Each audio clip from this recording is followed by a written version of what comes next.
Bago tayo magsimula, ipapromote ko lang. Aking mga power bracelets, available po ito sa Shopee at sa TikTok. But most of my power bracelets are available sa Shopee. So, lahat po yan ako yung gumagawa. Meron tayong mga protection bracelets. So, this is a combination of fire agate and lucky red string, which I have been using for more than 4 years na. And then, meron tayong dalawang klase ng obsidian evil eye. We have the smaller version, which is the 6mm bead and the 8mm bead. This is good for warding off negative energies around you. And, of course, yung mga evil eye. And then, we have the anti-evil eye bracelet. So, para to sa mga anti-inggit, ganyan, sa paligid nyo. And then, also, we have the selenite evil eye. So, the good thing about this is multi-purpose na siya. Kini-cleanse na niya yung energies around you. And also, yung mga kasama niyang bracelets, cleansing and recharging as well. So, just like this one.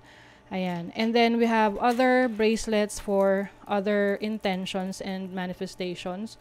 So, meron tayong authentic malachite. This is for healing and also attraction of money and transformation. And marami pang iba. Meron din tayong chakra bracelet for balance. And we have the tiger's eye for courage. We have howlite for concentration and focus. We have rose quartz for attraction of love, self-love, and of course, amethyst for intuition, healing. Ayan. Lahat ng bracelet may kasama ng instruction leaflet, extra string, and a cute pouch. Ayan. Meron din ako mga bagong products sa aking shop. Ito yung intention oils. It comes with 2 sizes. Meron tayong dropper, which is 15 ml. Meron tayong roll-on na 5 ml. So, you can use this for manifestation ng prosperity and protection. So, while you are doing affirmations. And ito naman, you can, multi-purpose to, pwede mo rin itong gamitin when you are setting intentions. You can put this sa iyong candle if bago ka mag-set ng intention. So, this is for prosperity and protection na. Meron din akong spell jar for protection and prosperity. So, these are limited items lang kasi konti lang nagawa ko dahil lahat to ay chinarge ng super full moon nung full moon in Pisces. So now it is available. I think 5 to 7 pieces lang yung available for each. So lahat yan nasa aking Shopee. Link on the description. Thank you so much and happy shopping. Sagittarius, hi! Welcome to Mystic Queen PH. At ito ay isang astrology reading for you. Meron tayong new moon in Virgo ngayong September 15, 2023 at 9:39 a.m. Philippine Standard Time. So if you're living outside of the Philippines, i-check nyo na lang kung kailan yung eksaktong oras at araw ng new moon sa inyong lugar. And syempre, new moon, this is one of the best times to manifest. Dahil new moon is about new beginnings. Ito yung manifestation ng gusto mong simulan. Ayan. And ang pinaka-tema ng new moon in Virgo is to learn new techniques. Learning something new.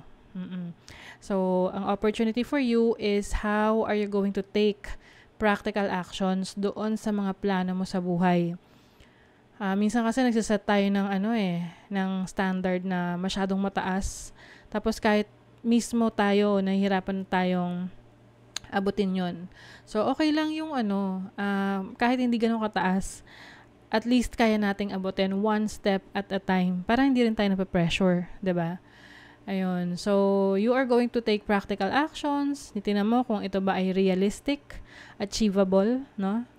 And yung meron kayong mga i-fix na mga problema in the past na pwedeng hindi nyo pinapansin, isinasantabi nyo lang, pero hindi nyo ginagawa ng solusyon.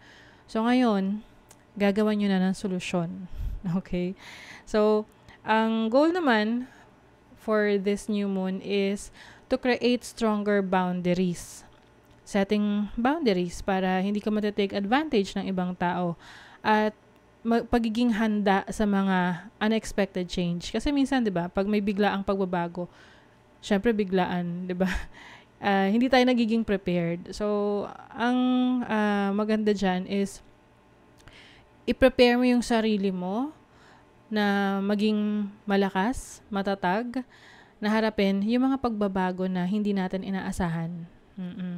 So, for some of you, Sagittarius, especially Sagittarius risings, Itong New Moon in Virgo ay nasa inyong 10th house of career, which is about your achievement, yung legacy ninyo, yung reputation ninyo. So some of you are going to set new goals sa career.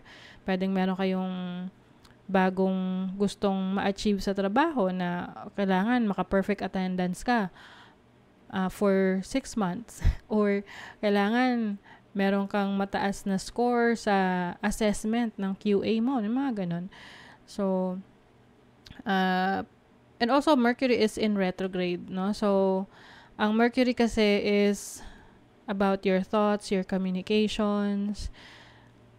Medyo maging maingat lang sa pakikipag-usap or pakikitungo sa iyong boss, anyone who is on authority. Kasi baka magkaroon ng miscommunication o misunderstanding dahil sa bugso ng damdamin. Oo. So, hinay-hinay. Huwag masyadong makipag-away sa boss. Baka hindi mo tuloy yung promotion mo. But for some of you, if you have a business, I'm seeing a new opportunity for you na magbukas ng panibagong negosyo or idea para mapaunlad mo yung existing business mo na. Okay? So, maging maingat lang sa mga biglaang desisyon kasi nga Mercury is still in retrograde. You have to make sure na sigurado ka na sa gusto mong gawin, sa gusto mong baguhin. And meron ditong opposition sa Neptune in your 4th house of your family, your home life. Maaring merong pangangailangan sa'yo sa bahay na ikaw kailangan ka tapos pero mas focus ka sa career mo.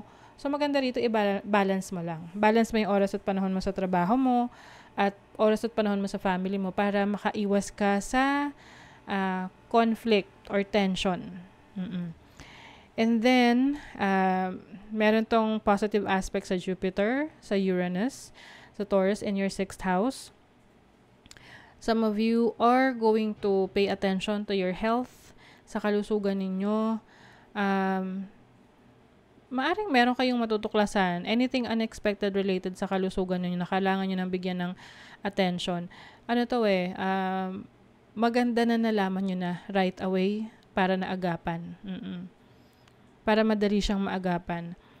And then, meron din ditong opportunity for you sa trabaho or hindi lang sa trabaho but also sa income mo, sa mga properties mo. Some of you, maaring meron kayong bibiling bagong ari-arian, sasakyan, bahay, or any valuable things para sa investment ninyo. And some of you maaring merong opportunity for a new source of income. Pwedeng maiisip ka na opportunity to earn money aside from your business or aside from your career. You have the Moon, King of Swords, and the Fool. Ayun. So, pay attention to your decision making. I-analyze mo muna. Lalo na kung ikaw ay medyo, parang 50-50, half-hearted ka sa mga gusto mong gawin. So, kung hindi ka sigurado, wag mo munang gawin.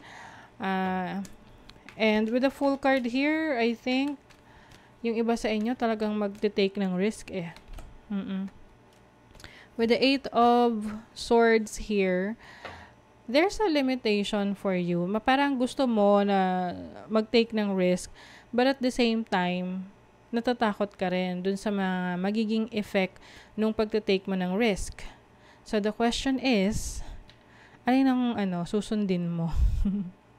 Ano yung susundin mo? So, with the Moon here, I'm sensing na medyo pabago-bago yung isip mo, pabago-bago yung decision mo. So, I suggest na kung hindi ka pa sigurado, wag mo munang gawin. Okay? Especially if this is related to your career or to your business. Halimbawa, meron kang gagawing major decision sa career mo or sa business mo. Tapos biglang kinabukasan, iba na naman yung mood mo, iba na naman yung gusto mo. Alam mo yun? So, pag-isipan mo munang maigi. And, umiwas ka dun sa mga yung mga pakikinig sa mga sinasuggest ng iba na hindi naman talaga nakakaalam or hindi alam yung totoo mong goal or yung totoo mong plano. Kasi ikaw lang talaga makakapagbigay ng solution dyan. Oo, ikaw lang talaga makakapag-decide dyan. Okay? So, that is your reading, Sagittarius. Kung nagustuhan nyo ito, naka-resonate kayo, mag-comment kayo dyan, like, share, subscribe, para lagi kayong updated sa ating mga readings. Thank you so much, Sagittarius. See you again.